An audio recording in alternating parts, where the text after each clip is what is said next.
Penanaman kubis ungu di negara Malaysia diusahakan di kawasan tanah tinggi seperti di Cameron Highlands. Kubis ungu ini lazimnya diusahakan petani untuk mewujudkan kelainan dalam penawaran kubis negara kepada para pengguna. Ini adalah kerana sudah menjadi lumrah pengguna tertarik kepada produk yang mempunyai kelainan dari segi penampilannya walaupun dari segi khasiat dan kegunaan adalah serupa. Para petani kubis pula perlu pandai membarasikan hasil tanaman mereka untuk merebut pasaran pengguna yang semakin kompetitif selain memenuhi citarasa pengguna yang sentiasa berubah-ubah pada setiap masa. Tanaman ini ideal pertumbuhannya di kawasan tanah dari jenis yang gembur bersarang dan tidak becak menakung air.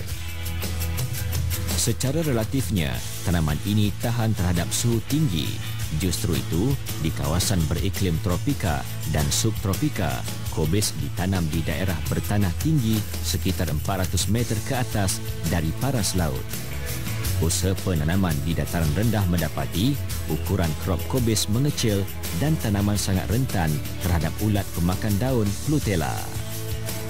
Seperti dalam penanaman lain, kawalan perosak dalam tanaman kubis juga amat kritikal dalam membantu pertumbuhan tanaman dan juga menentukan kadar pengeluaran hasil yang diperoleh.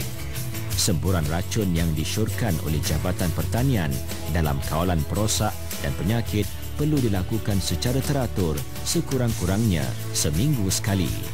Selain daripada itu, pemantauan terhadap tanaman juga perlu dilakukan setiap hari. Jika terdapat tanda-tanda serangan, pokok-pokok yang terjejas perlu dihapus dan diganti segera. Dengan kawalan awal terhadap serangan perosak dan penyakit ke atas pokok akan membantu membanteras penyebaran serangan perosak maupun penyakit ke atas pokok-pokok lain.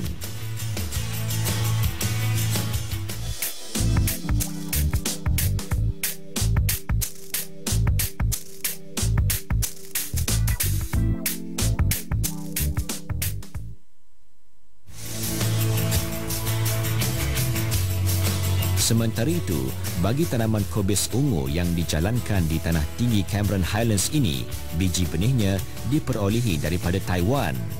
Kubis ini dikatakan berasal daripada Jepun. Untuk tujuan pembenihan tanaman biji kubis ini, lazimnya disemai terlebih dahulu dalam dulang semaian yang mempunyai banyak lubang. Setiap lubang semaian biasanya dimuat dengan 2 biji benih. Benih yang telah disemai lazimnya akan bercambah dalam tempoh 7 hingga 10 hari dan selepas proses pencambahan ini, anak benih lazimnya dibiarkan membesar dalam rumah lindungan sehingga berumur 2 minggu. Bagi membantu pertumbuhan tanaman ini, penyiraman perlu dilakukan 3 kali sehari dengan menggunakan sumber air yang dibina daripada kolam tapungan berhampiran ladang. Anak benih yang telah mencapai ketinggian 5 inci kemudiannya akan dipindahkan ke batas tanaman dengan jarak tanaman 1,5 kaki antara pokok. Bagi membantu pertumbuhan pokok pula, lazimnya pengusaha kubis ungu ini menggunakan baja organan yang telah diproses daripada najis ayam. Ketika proses pertumbuhan kubis ungu, tanaman ini sering menghadapi serangan perosak seperti ulat Plutella, kupu-kupu kepak hitam yang mana larbanya gemar menghisap cecairan dan zat tanaman. Kaedah kawalan yang sering dilakukan oleh petani kubis ialah dengan memasang perangkap serangga berpelekat di sekitar ladang tanaman mereka. Walau apapun, jenis zat-zat pemakanan yang ditemui di dalam kubis, tanaman ini tetap mendapat sambutan daripada para pengguna seluruh dunia. Penanaman secara komersial juga dapat menambahkan variati sayur-sayuran negara agar pengguna mempunyai banyak pilihan untuk mendapatkan sumber sayur-sayuran segar.